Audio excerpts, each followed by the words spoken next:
Dans un petit village du Ghana, bordé par une dense forêt tropicale, vivait Kemi, une jeune fille de 14 ans passionnée par la course.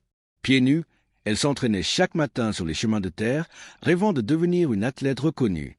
Mais dans son village, les filles n'étaient pas censées courir.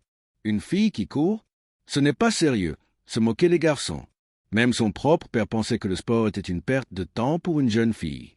Un jour, une grande compétition régionale fut annoncée dans la ville voisine. Le gagnant aurait une bourse pour intégrer un centre d'entraînement sportif. Kemi savait que c'était sa chance. Mais son père refusa de l'Y envoyer. « Les filles doivent apprendre à cuisiner, pas à courir », lui dit-il sévèrement. Refusant d'abandonner son rêve, Kemi prit une décision audacieuse.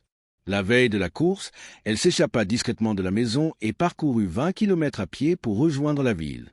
Lorsqu'elle arriva sur place, fatiguée mais déterminée, elle s'inscrivit sous un faux nom pour éviter d'être reconnue. Le jour de la course arriva. Sous les regards amusés des garçons et les murmures des spectateurs, elle prit place sur la ligne de départ. Dès le coup de sifflet, elle s'élança avec une vitesse fulgurante. À la surprise générale, elle dépassa un à un ses adversaires et franchit la ligne d'arrivée en première position. Le silence tomba, puis des applaudissements éclatèrent. Une fille avait gagné. Son exploit fit le tour de la région.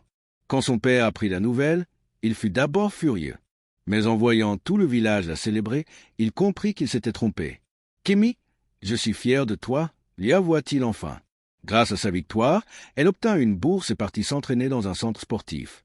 Année après année, elle devint une athlète de haut niveau. Et un jour, devant des millions de spectateurs, elle courut aux Jeux olympiques, portant fièrement les couleurs de son pays. Son rêve, autrefois jugé impossible, était devenu réalité. Et tout avait commencé sur un simple chemin de terre, pieds nus.